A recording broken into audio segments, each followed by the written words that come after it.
السلام علیکم ورحمۃ اللہ وبرکاتہ۔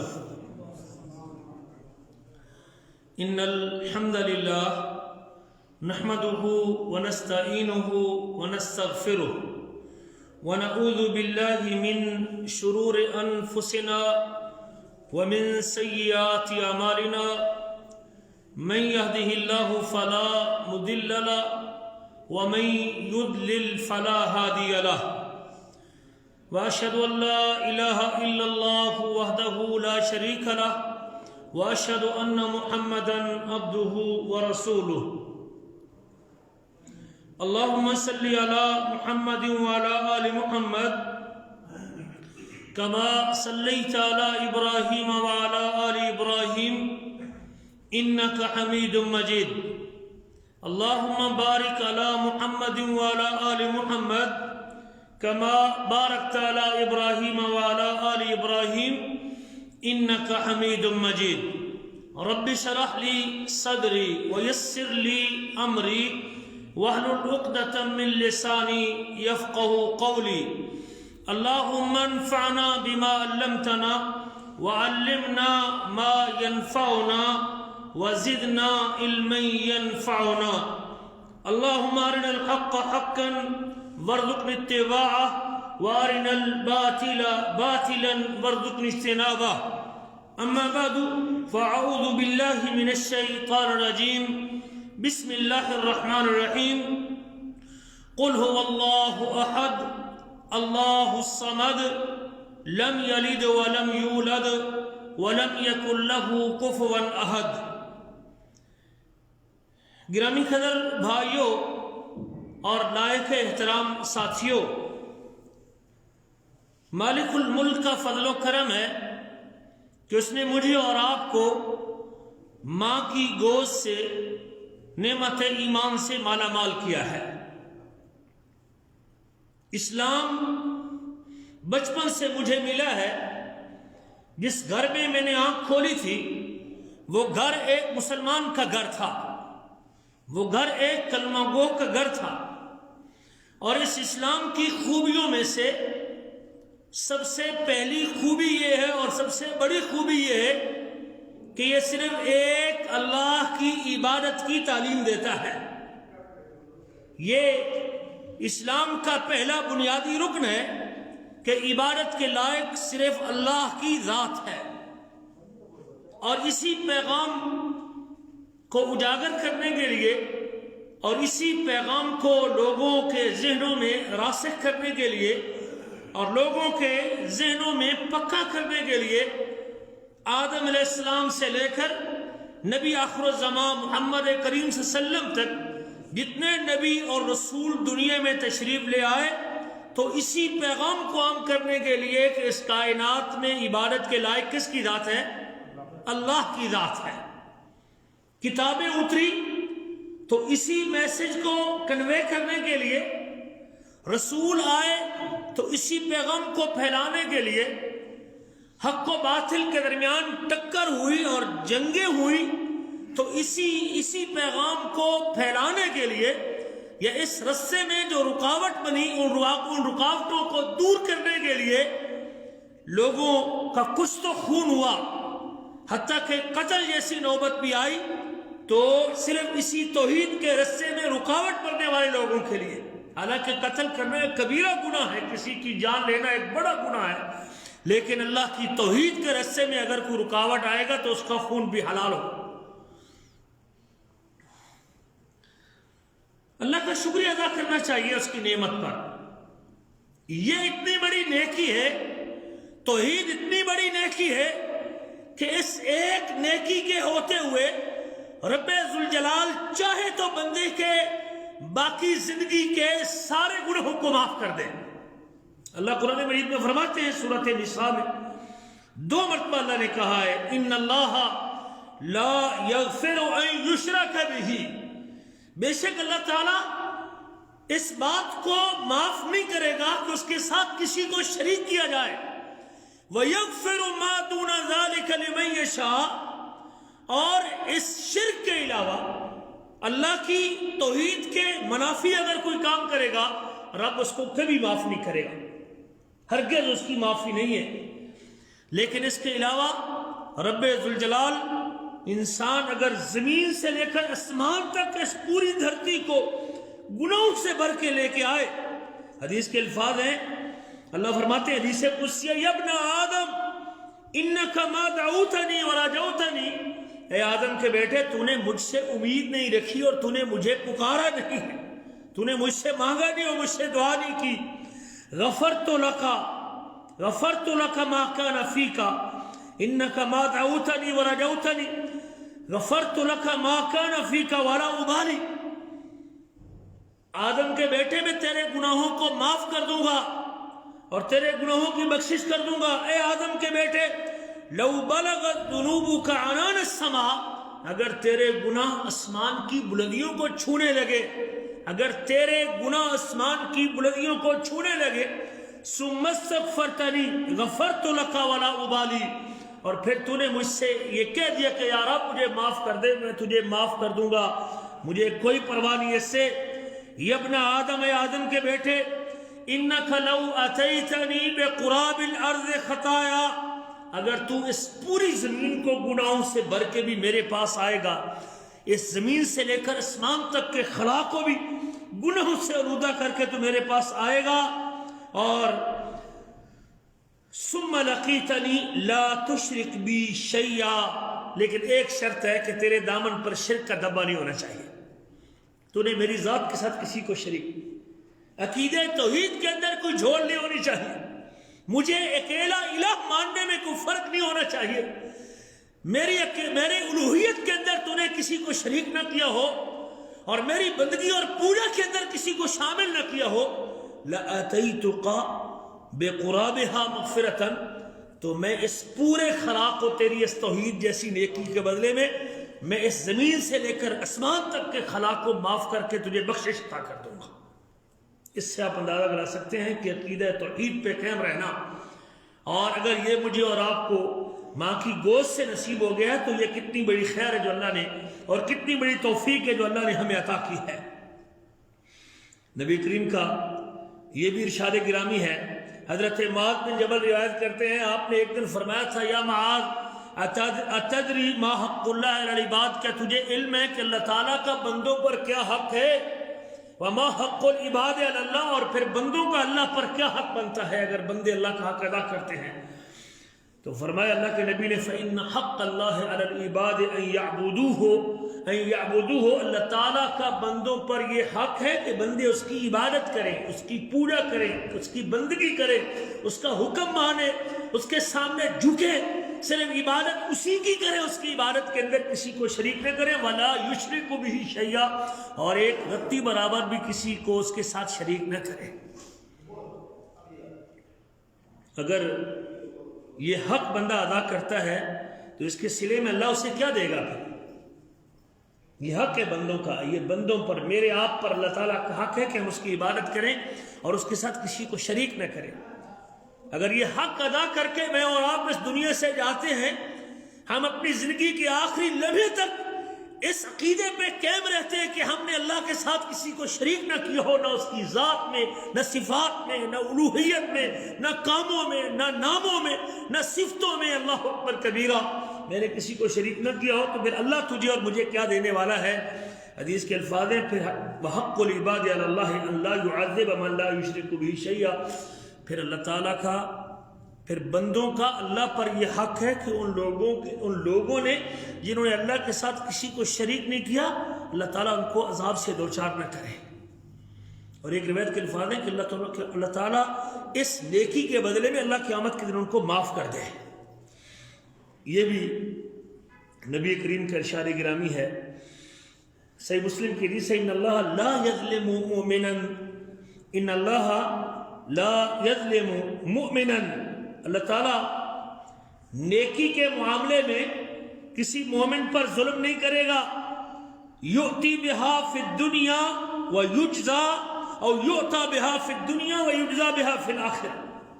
جب بندہ نیکی کرتا ہے، مومن نیکی کرتا ہے، اللہ تعالیٰ اس نیکی کا صلہ مومن کو دنیا میں عطا کرتے ہیں اور اس کی جزا اللہ قیامت کے دن بھی عطا کرے گا۔ مومن کو یہ فائدہ ہوتا ہے، ایماندار کو یہ فائدہ ہوتا ہے، جو اللہ کو مانتا ہے اس کو یہ فائدہ ہوتا ہے، اللہ تعالیٰ اس کی نیکی کا صلہ اس کو دنیا میں بھی دیتے ہیں اور آخرت کے اندر بھی اس کا بدلہ اس کو دے گے۔ لیکن جہاں تک کافر کا تعلق ہے فَيُطْعَمُ بِحَسْنَاتِ مَا عَمِلَ بِهَا لِلَّهِ فِي الدُّنْيَا، اگر اس نے کوئی اللہ کے لیے کام دنیا میں کیا ہے تو اللہ تعالیٰ اس کو دنیا میں عطا کر دیتا ہے اور اس کا بدلہ اس کو دنیا میں دے دیتا ہے۔ دنیا میں اگر کوئی وہ نیک نیتی کے ساتھ کام کرتا ہے اللہ تعالیٰ اس کا بدلہ چکا دیتا ہے۔ اور جب قیامت کے دن وہ اللہ تعالیٰ کے پاس آئے گا حَتَّى إِذَا أَفْضَى إِلَى الْآخِرَةِ لَمْ يَكُنْ لَهُ حَسْنَةٌ يُجْزَى بِهَا، جب آخرت کے دن قیامت کے پاس آئے گا تو کافر کے پاس وہ خیر کا کام جو اس نے دنیا میں کیا تھا اللہ اس کا بدلہ دنیا میں چکا دیتا ہے، قیامت کے دن اس کو اس کے اوپر کچھ نہیں ملنے والا۔ یہ مومن ہے جس کو اللہ تعالیٰ اس کی نیکی کا صلہ دنیا میں بھی عطا کرتا ہے اور آخرت میں بھی عطا کرے گا۔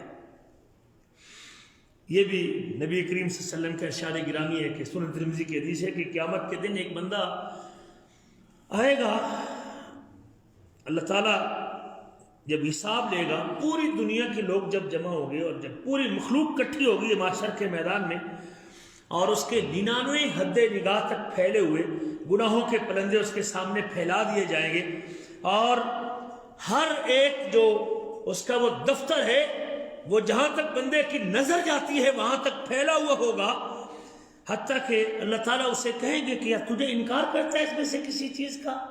اعتراف کروائیں گے اور بندہ مانے گا کہ یہ میرے گناہ ہیں اور یہ میرے پاپ ہیں۔ اللہ یہ بھی کہیں گے کہ اب تک کیا میرے لکھنے والوں نے تجھ پر ظلم تو نہیں کیا؟ چیک کر لے پھر دوبارہ، جو نیکیاں اور بدیاں نوٹ کر رہے تھے، جو برائیاں لکھ رہے تھے، کہیں تیرے اوپر زیادتی تو نہیں کی انہوں نے؟ الظَّلَمَكَ حَفْظَتِي اور الظَّلَمَكَ كَتْبَتِي الْحَافِظُونَ، لکھنے والے جو میں نے مقرر کیے تھے کیا انہوں نے تجھ پہ ظلم تو نہیں کیا؟ یقول لا یا رب، وہ کہے گا معاشر کے میدان میں نہیں اللہ کے نہیں میرے رب کسی نے ظلم نہیں کیا۔ اللہ کہیں گے افلک عذر، کیا تیرے پاس عذر ہے؟ کوئی ہے عذر تیرے پاس؟ کہے گا نہیں اللہ یا رب میرے پاس کوئی عذر نہیں ہے، میرے رب میرے پاس کوئی عذر اور کوئی ایسا بہانہ نہیں ہے کہ جو میں پیش کر سکوں۔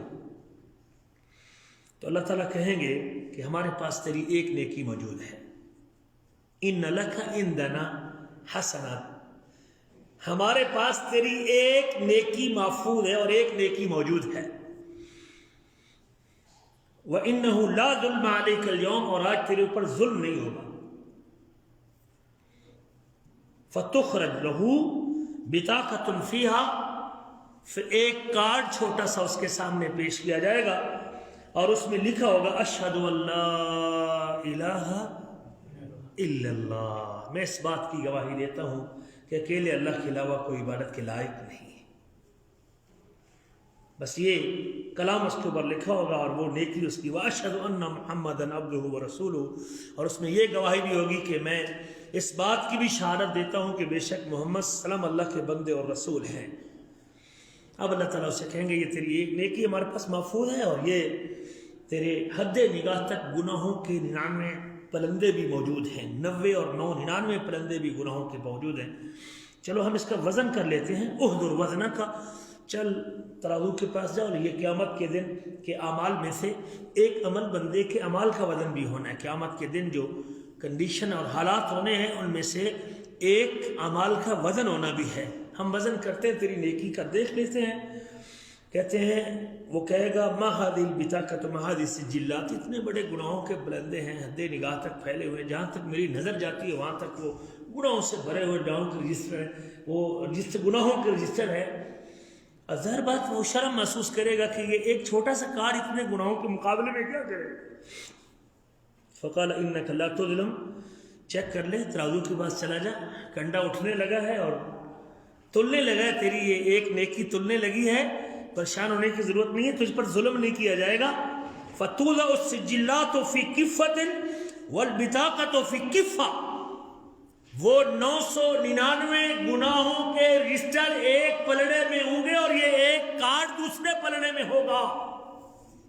اور جب کنڈا اٹھایا جائے گا، حدیث کے الفاظ ہیں فتاشت السجلات وثقلت البطاقہ، وہ 999 گناہوں کے حد نگاہ تک پھیلے ہوئے جو رجسٹر تھے وہ پلڑا اوپر اٹھ جائے گا، اور جس پلڑے میں کارڈ ہوگا وہ نیچے چلا جائے گا. وَثَقُلَتِ الْبِطَاقَةُ، اور وہ کارڈ نیچے چلا جائے گا جس کارڈ میں کیا لکھا تھا؟ اشہد ان لا الہ الا اللہ واشہد ان محمد رسول اللہ. میں اس بات کی گواہی دیتا ہوں کہ اکیلے اللہ کے علاوہ کوئی عبادت کے لائق نہیں. اس سے آپ اندازہ لگا سکتے ہیں میرے عزیزو توحید کتنی بڑی نیکی ہے. اللہ تعالیٰ کو اس کی ذات میں، اس کی صفات میں، اس کی الوہیت میں، اس کے ساتھ کسی کو، نہ اس کی ذات میں کسی کو شریک کرنا، نہ اس کی ربوبیت میں کسی کو شریک کرنا، نہ اس کے کاموں میں کسی کو شریک کرنا، نہ اس کے اللہ اکبر الوہیت میں کسی کو شریک کرنا، نہ اس کے ناموں اور صفتوں میں کسی کو شامل کرنا. یہ کتنی بڑی نیکی ہے کہ رب ذوالجلال قیامت کے دن اس ایک نیکی کی وجہ سے اس کے سارے گناہوں کو معاف کر دیں گے. توحید اتنی بڑی نیکی ہے، توحید اتنی بڑی نیکی ہے کہ اس ایک نیکی کی وجہ سے سارے گناہ معاف ہو جائیں گے. اور شرک اتنا بڑا گناہ ہے کہ اس ایک گناہ کی وجہ سے انسان کی نجات ممکن نہیں ہوگی. وہ شخص ہمیشہ ہمیشہ جہنم میں رہے گا جو کبھی معاف نہیں ہوگا. دنیا میں توبہ کر لے گا تو اللہ بڑا مہربان ہے، زندگی کے آخری لمحے میں بھی کہہ دے کہ یا رب میں توبہ کرتا ہوں، اور اللہ کہ اس کی سانس نہ اٹک جائے، فرعون کی طرح بالکل آخر پہ آ کے توبہ کرے. ہاں وہ ہوش حواس میں کہتا ہے کہ مجھے سمجھ آ گئی اللہ تیری توحید کی، اور میری پیشانی، میرے ہاتھ، میری دعا، میرا عقیدہ، میری امید، میرا توکل، سب کچھ اللہ تیری ذات سے ہے. میرا سر اور میرے سجدے اور میرے رکوع اور میرے قیام اور میری منتیں اور میری نظریں اور میری نیازیں اللہ تیرے نام کے اوپر ہے. اگر وہ زندگی کے آخری لمحے میں بھی آ کے کہہ لیتا ہے ہوش حواس میں تو مالک الملک اسے معاف کرنے والے ہیں. لیکن اگر اسے توبہ کی توفیق نصیب نہ ہوئی تو پھر یہ ایسا بڑا شدید گناہ ہے کہ جس کے اوپر معافی نہیں ہے. اللہ تعالی ہمیں معاف فرمائے، اور اللہ ہمیں اور ہماری اولادوں کو اس سے معاف فرمائے. اس لیے جو نیک لوگ تھے نا وہ اپنے بچوں کو نصیحت کرتے تھے. لقمان کی نصیحت علیہ رحمہ موجود ہے قرآن مجید کے اندر. ایک آدمی تھا، یا بنیا لا تشرک باللہ، او میرے بیٹے اللہ کے ساتھ شرک.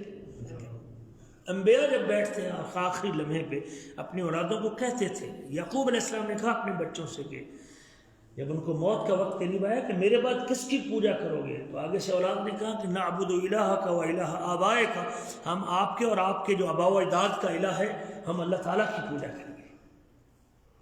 اس لیے میرے عزیزو بڑے درد دل کے ساتھ گزارش ہے کہ توحید کو سمجھیے بھی صحیح اور سمجھ کے اس کو اختیار کیجئے، تاکہ قیامت کے دن میری ساری زندگی کی جو پونجی ہے وہ رائے گا نہ چلے گی، ضائع نہ ہو جائے قیامت کے دن.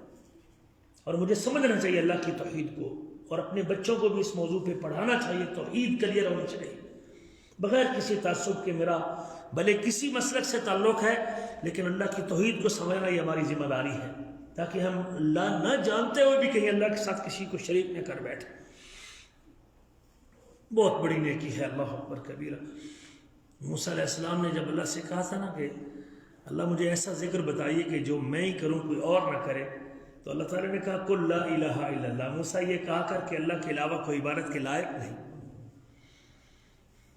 موسیٰ علیہ السلام کہتے ہیں کل عبادک یقولون لا الہ الا اللہ. اللہ تیرے سارے بندے تو لا الہ الا اللہ کہتے ہیں کہ تیرے علاوہ کوئی عبادت کے لائق نہیں، تو اکیلا معبود برحق کی، اور تو اکیلا بندگی کے لائق ہے.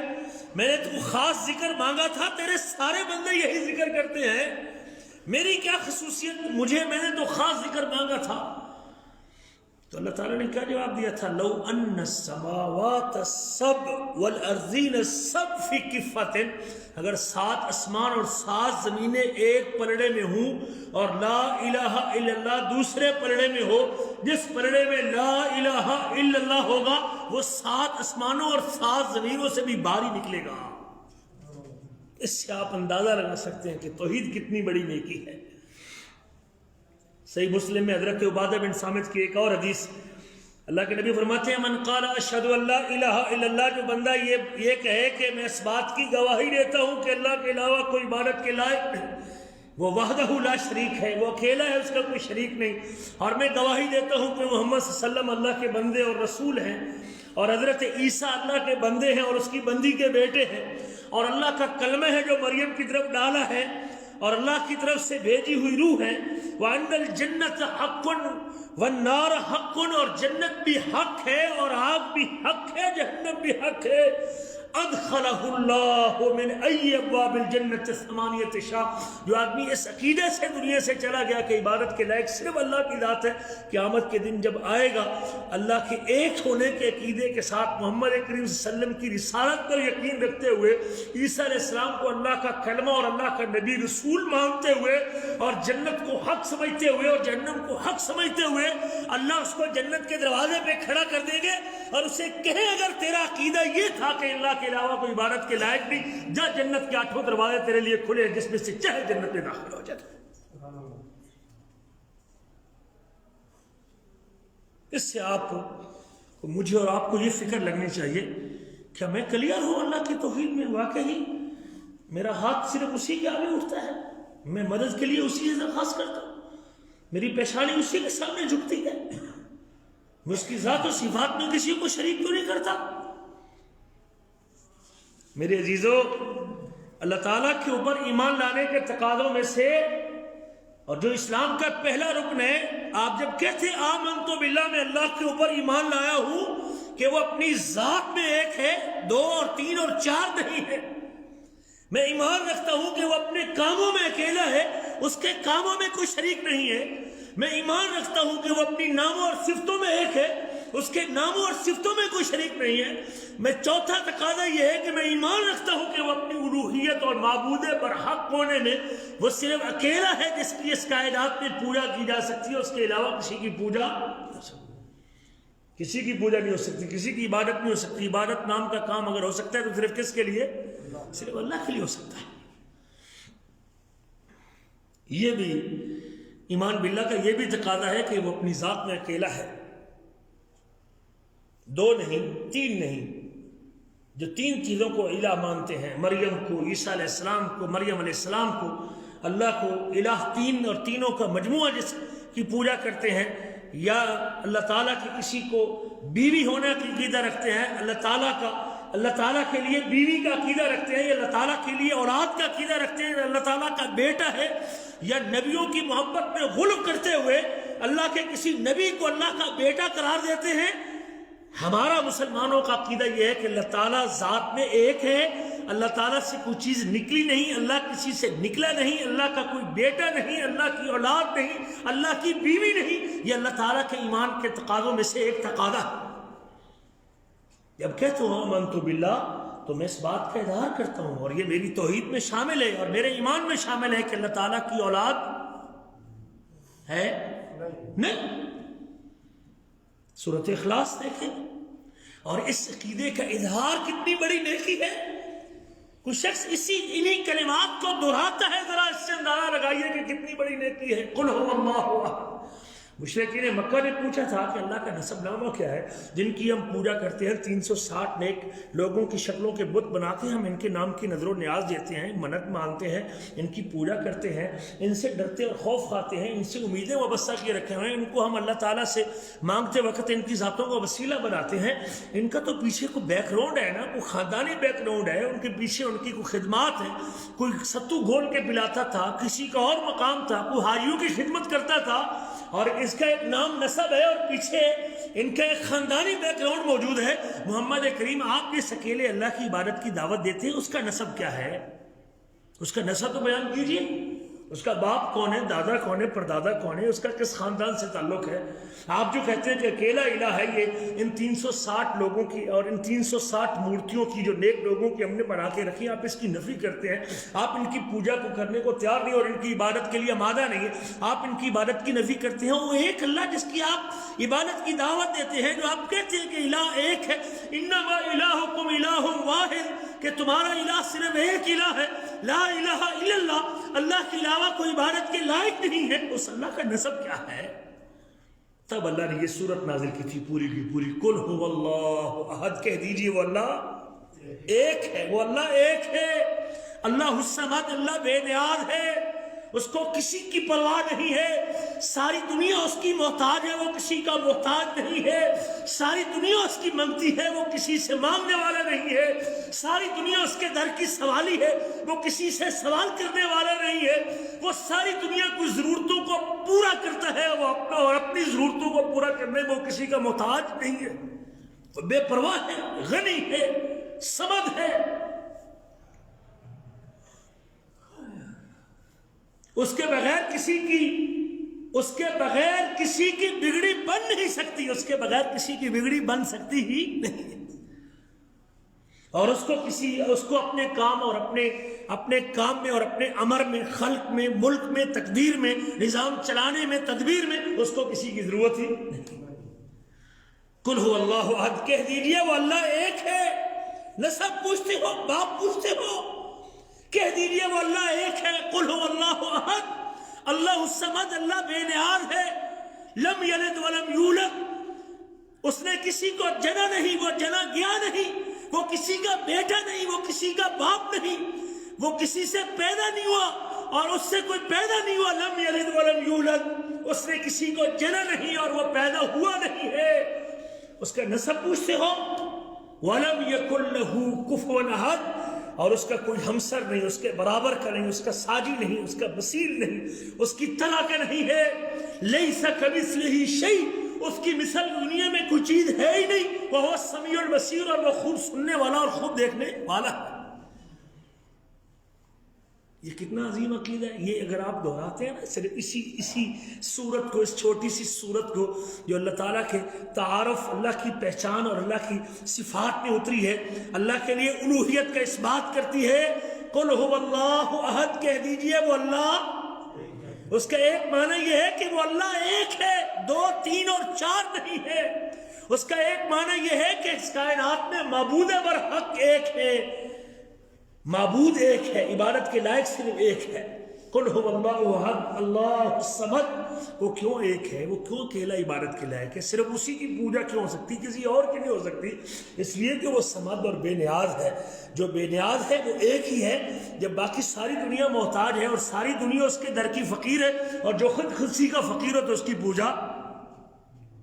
یا ایھا الناس انتم الفقراء الی اللہ، لوگوں تم سارے اس اللہ کے فقیر ہو، وہو الغنی، اور وہ کیا ہے، وہ غنی ہے، قابل تعریف ہے۔ اس لیے وہ اکیلا معبود برحق ہے کہ وہ بے پرواہ ہے، وہ کسی کا محتاج نہیں۔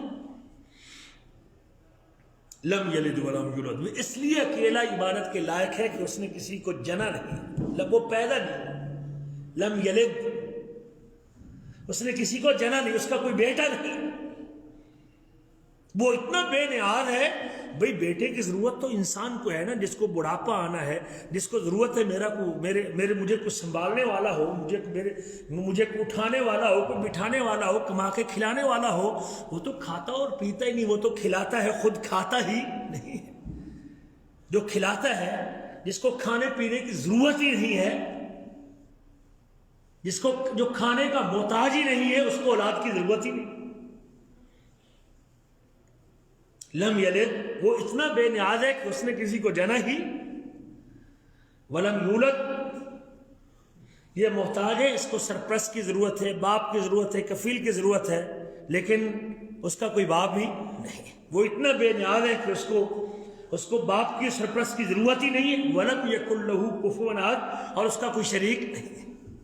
انہی جملوں کو اگر دہراتا ہے نا، صرف 3 بار یہ جملے زبان پہ لاتا ہے، اللہ ایک ہے، اللہ صمد ہے، بے نیاز ہے، اس نے کسی کو جنا نہیں ہے، وہ کسی سے جنا نہیں گیا، اس کا کوئی شریک نہیں ہے۔ 3 مرتبہ سورت پڑھنے سے اللہ پورے قرآن کا ثواب عطا کر دیتے ہیں۔ مسجد قباء کا امام تھا نا، وہ جب قرآن مجید کی قرات کرتا نا، تو وہ فاتحہ پڑھنے کے بعد جب کوئی سورت پڑھتا 7 سورت اخلاص کو ایڈ کر دیتا تھا، اسی چھوٹی سورت کو ساتھ ملا دیتا تھا۔ آخری پارے کی اس مختصر سورت کو جب قرآن پڑھتا ہے اس کو شامل کر دیتا تھا۔ عوام نے اعتراض کیا کہ جب تو باقی قرآن پڑھ لیتا ہے تو اس کو ساتھ ملانے کی کیا ضرورت ہے؟ وہ کہنے لگا کہ مجھے اگر آپ اسی طرح میری امامت برداشت کرتے ہیں تو ٹھیک ہے، ورنہ امام کوئی اور لب لو اور امام ڈھونڈ لو، میں تو اسی طرح نماز پڑھاؤں۔ کہتے ہیں کہ پورے محلے میں اس سے زیادہ بہتر قرآن جاننے والا بھی کوئی نہیں تھا۔ آخر کار شکایت نبی کریم تک پہنچی، اللہ کے نبی ایک دن آئے قباء بستی میں، تو لوگوں نے کر دی شکایت کے لیے امام صاحب ہیں یہ سورۃ اخلاص کی جان نہیں چھوڑتے۔ تو آپ نے پوچھا اس سے پوچھو تو صحیح بھی اس کو کیوں پڑھتا ہے؟ جب اس سے پوچھا تو کہنے لگا مجھے اس سورت سے محبت ہے اس لیے پڑھتا ہوں۔ فرمایا حبک ایہا ادخلک الجنہ، اس سورت کی محبت اس کو جنت میں داخل کرے گی۔ یہ عقیدہ کہ اللہ نے کسی کو جنا نہیں ہے، اللہ ایک ہے، وہ اکیلا عبادت کے لائق ہے، اللہ کو کتنی محبت ہے ان جملوں سے، اس عقیدے سے، ان الفاظ سے جو دہراتا ہے اپنی ہر نماز کی ہر رکعت میں اسے پڑھتا ہے، کہتا ہے مجھے محبت ہے ان جملوں سے، اس عقیدے سے، اس نظریے سے مجھے محبت ہے کہ اللہ ایک ہے، اللہ تعالیٰ نے کسی کو جنا نہیں ہے، اور اللہ تعالیٰ کسی سے جنا نہیں گیا اور اس کا کوئی شریک نہیں ہے۔ اللہ کے نبی کہتے ہیں اس سورت کی محبت اس کو جنت میں داخل کرے۔ ایک اور امام کو آپ نے کسی غزوے میں بھیجا، وہ بھی اسی طرح یہی سورت پڑھا تھا، یہی سورت پڑھتا تھا۔ لوگوں نے آگے بتایا کہ اللہ کے نبی یہ تو سارے سفر میں یہی سورت پڑھتا گیا۔ تو آپ نے اس سے پوچھا بھی تو نے کیوں پڑھی؟ کہتے ہیں مجھے اس سے محبت ہے۔ فرمایا اخبروہ ان اللہ بان اللہ یحبہ، اس کو خبر دے دو کہ اللہ اس سے محبت کرتا ہے، اس بندے کو خبر دے دو کہ اللہ اس سے محبت کرتا ہے، کہ یہ سورۃ اخلاص سے محبت کرتا ہے۔ یہ الفاظ اور یہ عقیدہ تو چھوٹا سا، اس سے اندازہ لگا سکتے ہیں کہ نبی کریم فرماتے ہیں 10 مرتبہ کوئی سورۃ اخلاص پڑھ لیتا ہے نا، یہ عقیدہ پڑھنے کا مطلب صرف الفاظ تھوڑی لڑنے ہیں، وہ کہتا ہے اسی چیز کو اپنے اوپر اتارتا ہے، قل هو اللہ احد اللہ الصمد لم یلد ولم یولد ولم یکن له کفوا احد، بس یہ جملے دہراتا ہے اور اللہ تعالیٰ سے لطف اندوز ہوتا ہے اپنے اللہ کے لیے جملے بول کے، قل هو اللہ احد اللہ الصمد لم یلد ولم یولد ولم یکن له کفوا احد۔ نبی کی فرماتے اللہ جنت میں گھر بنا دے، اس بندے کا جنت میں گھر بنا دیتے ہیں ان جملوں کو دہرانے کی وجہ سے۔ اللہ کے رسول نے ایک بندے کو دیکھا نماز کے بعد بیٹھے اور دعا کر، اللہم انت الاحد الصمد الذی لم یلد ولم یولد، اللہم انت الاحد الصمد الذی لم یلد ولم یولد ولم یکن له کفوا احد۔ اللہ تو ایک ہے، تو صمد ہے، تو ایک ہے، 2 3 نہیں، اللہ تو ایک ہے، تو بے نیاز ہے، لم یلد ولم یولد، تو نے کسی کو جنا نہیں اور تو کسی سے جنا نہیں گیا، ولم یلد ولم یولد ولم یکن له کفوا احد، تیرا کوئی شریک نہیں۔ اور آخر پہ کہتا ہے اللہ تجھے واسطہ ایک ہونے کا، صمد ہونے کا، بے نیاز ہونے کا، لم یلد ہونے کا، تو نے کسی کو جنا نہیں، تو کسی کا باپ نہیں، تجھے واسطہ ہے ایک ہونے کا، صمد ہونے کا، باپ نہ ہونے کا، بیٹا نہ ہونے کا، اور تیرا کوئی شریک نہیں۔ ان واسطوں سے اللہ سے دعا کرتا ہے، آخر پہ کہتا ہے اللہم اغفر لی انت اغفر لی، اللہ تو مجھے معاف کر دے۔ نبی کریم ساتھ سے گزرے اور اس کی جب اس دعا کو سنا نا کہ اللہ کی ذات کے اوپر، اللہ کی صفات کے اوپر یہ پیارے جملے اس کے منہ سے نکل رہے تھے، آپ نے فرمایا قد غفر لہ قد غفر لہ قد غفر لہ۔ اس نے جملے اللہ کی صفات کی اور اللہ کی محبت نے ایسے بولے کہ ان جملوں کے بولنے سے تو اللہ معافی کر دیتا ہے بندے کو۔ اس سے آپ اندازہ لگا سکتے ہیں کہ اس عقیدے کا اسلام کے ساتھ اور مسلمانوں کے ساتھ کتنا اچھا، کتنا بہترین تعلق ہے اسلام کے ساتھ، اور مسلمانوں کا اس کو کتنا فائدہ ہوتا ہے، اور مسلمانوں کو اللہ کیا کچھ عطا کرتا ہے صرف اس اظہار کے ساتھ۔ اس میں رد ہے ان عیسائیوں کا جو عیسیٰ علیہ السلام کو اللہ کا بیٹا کہتے ہیں، اس میں رد ہے یہودیوں کا جو عزیر علیہ السلام کو اللہ کا بیٹا کہتے ہیں، اس میں رد ہے مشرکین مکہ کا جو ملائکہ کو اللہ کی بیٹیاں مانتے ہیں، اس میں رد ہے ان فلاسفہ کا اور فلسفیوں کا جو کہتے ہیں کہ عقول عشرہ اللہ سے نکلتی ہیں، اللہ کی ذات سے، اور کائنات کا نظام چلا رہی ہیں اللہ کی ذات سے نکلی، اور اس میں رد ہے ان لوگوں کا کہ اہل بیت یا نبی کریم کا وجود اللہ کے وجود سے جدا ہوا ہے۔ جو لوگ یہ عقیدہ رکھتے ہیں کہ اہل بیت کا جو ہے اہل بیت اور نبی کریم کا وجود اللہ کے وجود سے نکلا اور جدا ہوا ہے، اللہ فرماتے ہیں قل هو اللہ احد اللہ الصمد لم یلد ولم یولد ولم یکن له کفوا احد۔ یہ چھوٹی سی صورت ہے اور اپنے اندر ایک وسیع مفہوم رکھتی ہے۔ اللہ نے تو صرف اولاد کی نفی نہیں کی، اللہ نے یہ بھی کہا ہے وَأَنَّهُ تَعَالَى جَدُّ رَبِّنَا مَا اتَّخَذَ صَاحِبَةً وَلَا وَلَدًا۔ بے شک وہ بلند ہے، اس کی ذات بڑی بلند ہے. وَأَنَّهُ تَعَالَى جد ربنا، ہمارے رب کی ذات بڑی بلند ہے. مَتَّخَذَ صَاحِبَةً وَلَا وَلَدًا، اس کی بیوی بھی نہیں اور اس کا بیٹا بھی نہیں. اللہ یہ بھی فرماتے ہیں وَقَالُوا اتَّخَذَ اللَّهُ وَلَدًا، رد کرتے ہیں اس عقیدے کا جو اس وقت یہ عقیدہ رکھتے تھے، اللہ تعالیٰ کے لیے اولاد مانتے تھے. اللہ فرماتے ہیں وَقَالُوا اتَّخَذَ اللَّهُ وَلَدًا، وہ لوگ کہتے ہیں کہ اللہ تعالیٰ کا بیٹا ہے. بَل لَّهُ مَا فِي السَّمَاوَاتِ وَالْأَرْضِ، بلکہ اللہ تعالیٰ کے لیے تو آسمان اور زمین کی ہر چیز ہے، اسی نے مسخر کی آسمان زمین کی ہر چیز اس کے حکم کے تابع ہے. کل لہ قانتون، سارے اس کے سامنے عاجز ہیں اور سارے اس کے فرما بردار ہیں. بدیع السماوات والارض، وہ آسمان اور زمین کو نئے سرے سے بنانے والا، بغیر ماڈل کے ان کو وجود دینے والا ہے.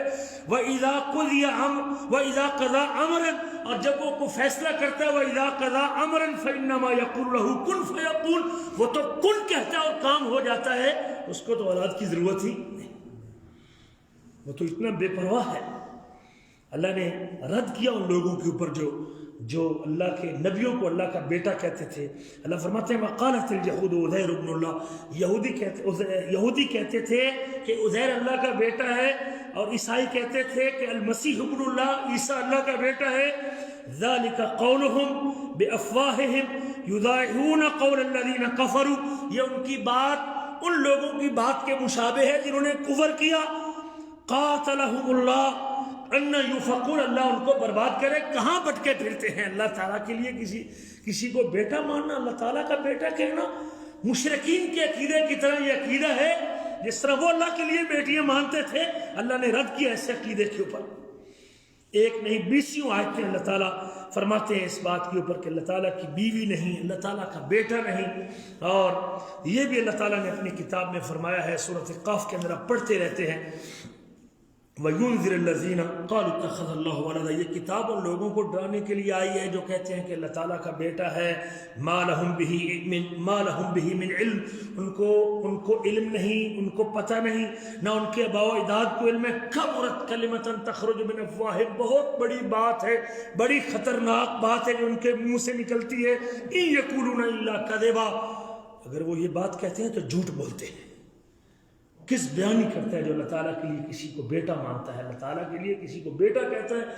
اللہ کے نبی کو کہے، عیسیٰ علیہ السلام کو کہے، نبی صلی اللہ علیہ وسلم کو کہے، اہل بیت کو کہے، یا کسی بھی مخلوق میں سے کسی کو اللہ تعالیٰ کا بیٹا قرار دے، تو یہ بہت بڑی اور اتنی خطرناک بات جس کی خطرناکی کا اندازہ آپ اس آیت سے سورۃ مریم میں اللہ فرماتے ہیں وَقَالُوا اتَّخَذَ الرَّحْمَنُ وَلَدًا، یہ لوگ کہتے ہیں کہ رحمان نے اولاد اختیار کی ہے، رحمان کی اولاد ہے، رحمان کی اولاد ہے. قُلْ لَقَدْ جِئْتُمْ شَيْئًا إِدًّا، بہت بھاری بات، بہت بڑی بات تم لے کے آئے ہو. اگر اللہ تعالیٰ کے لیے بیٹے کا دعویٰ کرتے ہو تکاد السماوات یتفطرن منہ، یہ اتنا خطرناک جملہ ہے اور یہ اتنا خوفناک جملہ ہے، کہیں اس سے آسمان متوسر ہو کے پھٹ نہ جائے، کہ آسمان پھٹ نہ جائے اس جملے سے کہ اللہ تعالیٰ کا بیٹا. شخص یہ کہے اللہ تعالیٰ کا بیٹا کہ آسمان پھٹ نہ جائے. وَتَنشَقُّ الْأَرْضُ، اور کہیں زمین جو ہے وہ شق نہ ہو جائے.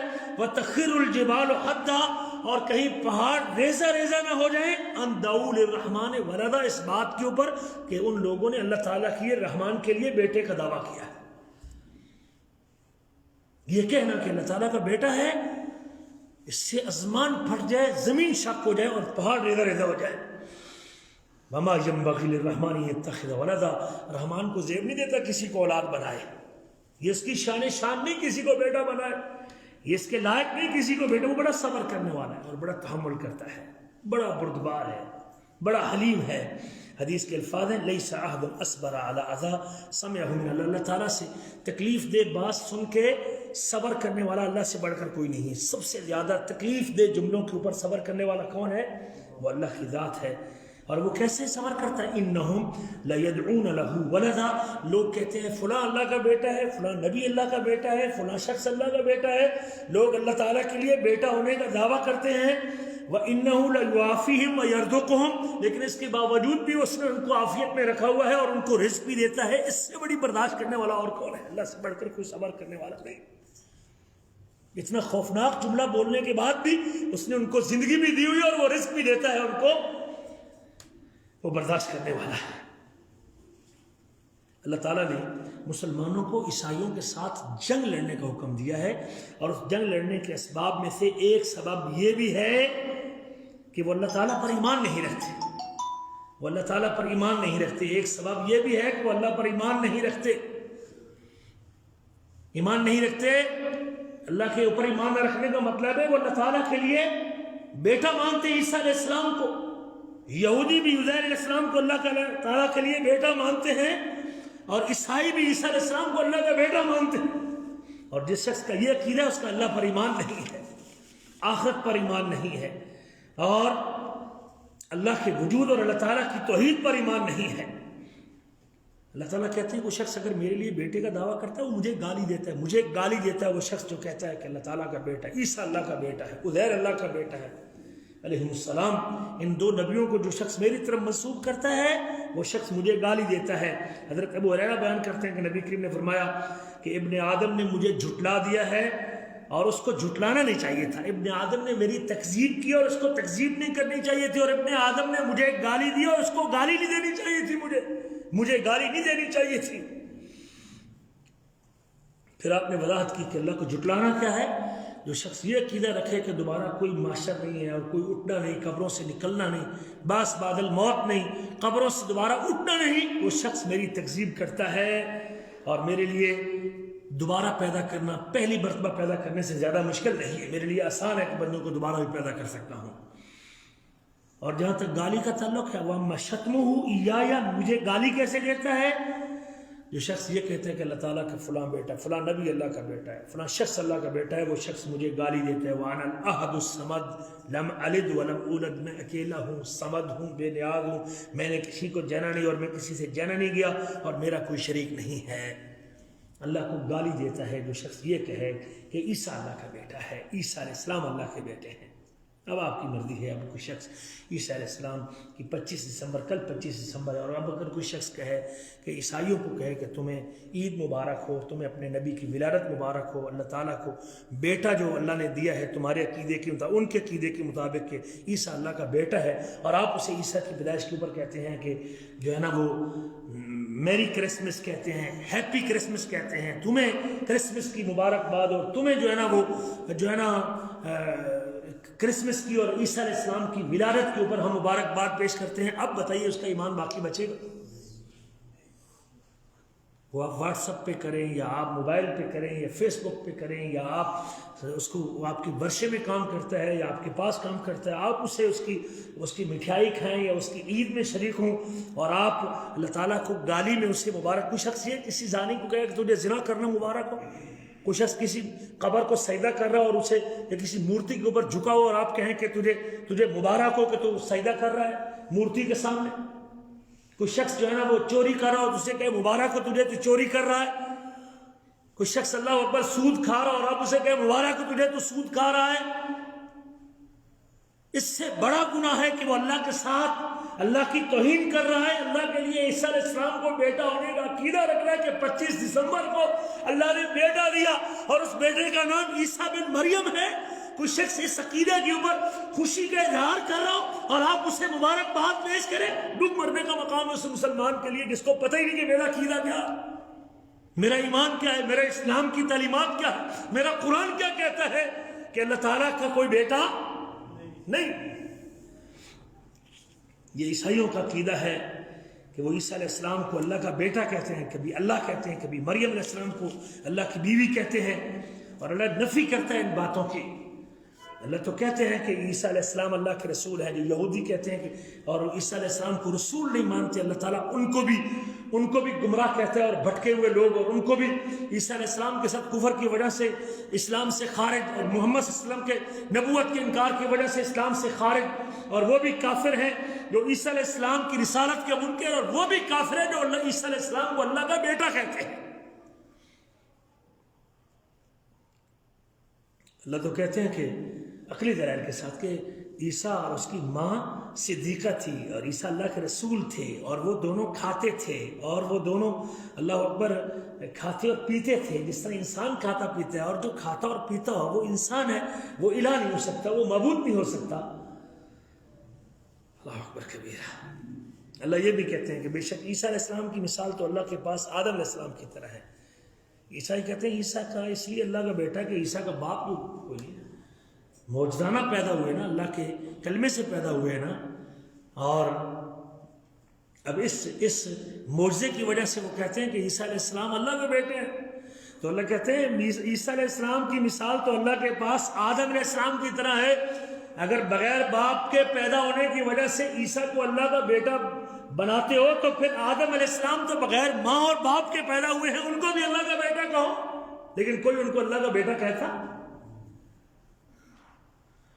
رد کیا اس آیت کے ذریعے عقلی طور پہ بھی. اگر تمہاری یہ دلیل ہے کہ عیسیٰ کا باپ نہیں کوئی اور یہ معجزانہ پیدا ہوئے بغیر باپ کے پیدا ہونے کی وجہ سے اللہ اس کا باپ ہے، تو پھر آدم علیہ السلام کے لیے بھی یہ عقیدہ رکھو.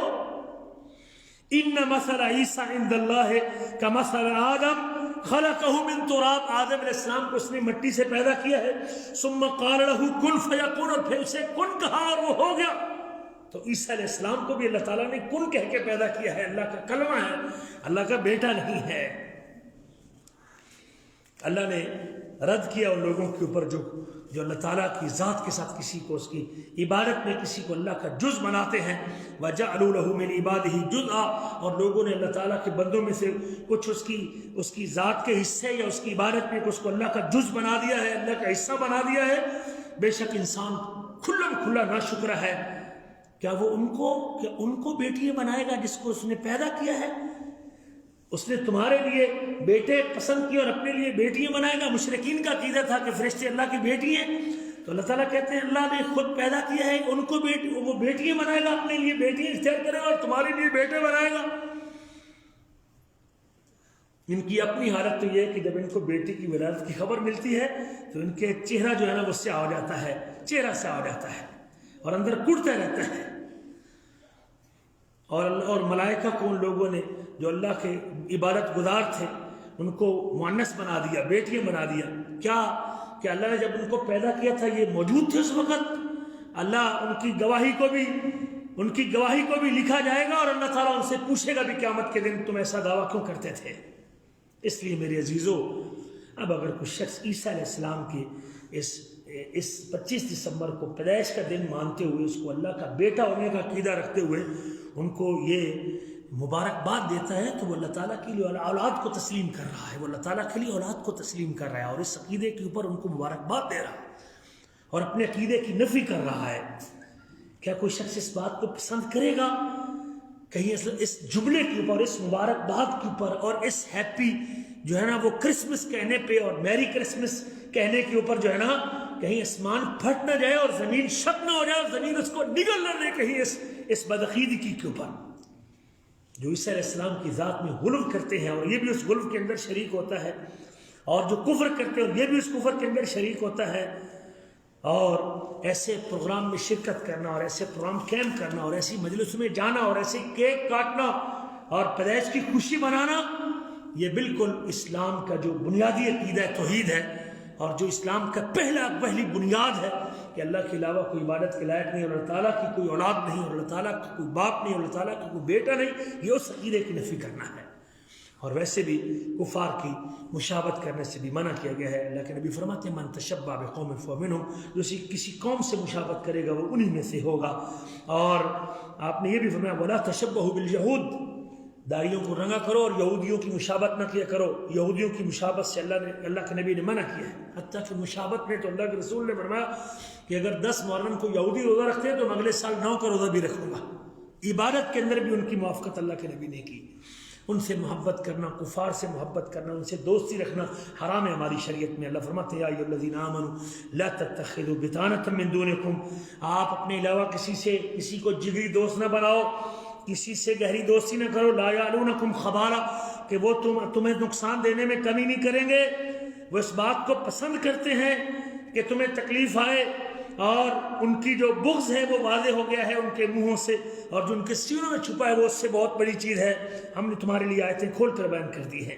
لہذا کفار کو پروٹوکول دینا، ان کے ان فنکشنوں کو ترتیب دینا، اس کے لیے اعلی کار بننا، ان کو خوش آمدید کہنا، ان کو مبارکباد دینا، اللہ کے نبی نے فرمایا لا تبدأوا اليہود والنصارى بالسلام، یہودیوں عیسائیوں کو سلام میں پہل نہیں کرنی چاہیے، ان کی کوئی عزت و اکرام نہیں ہے، جب راستے میں گزرے تو راستہ ان کے لیے تنگ کیا کرو۔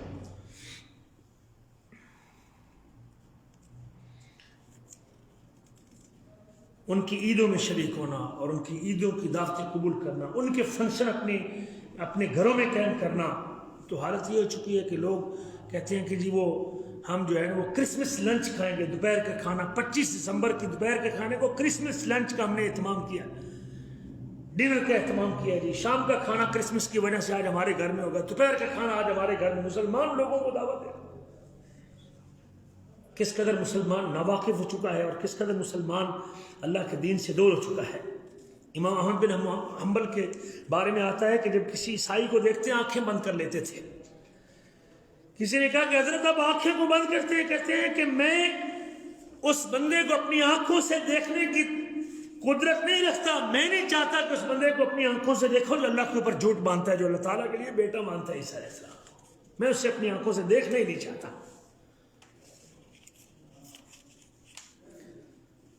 کفار کی عیدوں میں شریک ہونا، اللہ فرماتے ہیں کہ والذین لا یشهدون الزور واذا مروا باللغو مروا کراما۔ مومنوں کا اوصاف میں سے اور مومنوں کی خوبیوں میں سے ایک خوبی یہ ہے کہ وہ ان مجالس میں شریک نہیں ہوتے جو عیسائیوں کی مجالس اور میلوں میں، جھوٹ کی مجلسوں میں شریک نہیں ہوتے۔ لا یشهدون الزور، مومن ان جھوٹی مجلسوں میں شریک نہیں ہوتے، اور جب وہ کسی لغو بات کے پاس سے گزرتے ہیں تو بڑے باعزت طریقے سے گزر جاتے ہیں۔ غیبت کی مجلس سے، جھوٹ کی مجلس سے، حرام کی مجلس سے، زنا کی مجلس سے، چوری کی مجلس سے، غلط کام کی مجلس سے مومن کبھی اس کے قریب تک نہیں جاتا۔ اور لکھا ہے مفسرین نے کہ اس سے مراد عیسائیوں کی، کفار کی جو عیدیں ہیں، ان کی مذہبی تہوار ہے، ان میں سے گزرنا اور انہیں جانا جائز نہیں ہے۔ امام ابن قیم کہتے ہیں کسی کافر کو اس کی عید پر مبارکباد کہنا ایسے ہے جیسے کسی صلیب کو سجدہ کرنے والے کو اس کو مبارکباد دے رہا ہے، کوئی شخص اسے کہہ رہا ہے کہ تیرے لیے مبارک ہو کہ تو صلیب کو سجدہ کر رہا ہے۔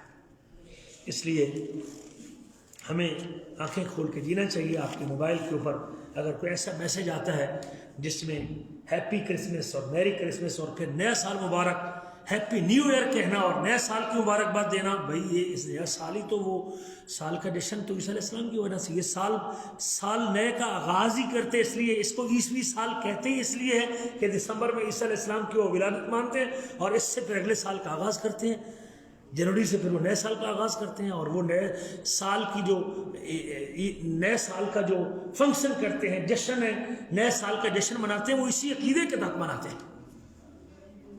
اس لیے نئے سال کی مبارکباد دینا اور اسی طرح عیسیٰ علیہ السلام کی ولادت کی مبارکباد دینا، یہ ہمارے عقیدے سے ٹکراتا ہے، ہمارے ایمان سے ٹکراتا ہے، اللہ تعالیٰ کو گالی دینے کے مرادف ہے۔ ہمیں سمجھنا چاہیے اور اپنے بچوں کو، اپنے گھر والوں کو اور اپنے دوستوں کو اور اپنے احباب کو، اور خاص طور پہ ہمارے بچے جب ایسے مخلوق جگہوں میں پڑھتے ہیں جس میں عیسائیوں کے بچے بھی پڑھتے ہوں، تو پھر اس وقت سمجھانا چاہیے کہ یہ چیزیں ہمارے ایمان سے ٹکراؤ کھاتی ہیں اور ہمارے عقیدے سے جو ہے نا وہ عقیدے کے مخالف ہے، اور ہمارا ایمان اس چیز کی اجازت نہیں دیتا۔ اللہ تعالیٰ سے دعا ہے کہ اللہ تعالیٰ ہمیں سمجھنے کی اور سمجھنے کے بعد عمل کرنے کی توفیق نصیب فرمائے۔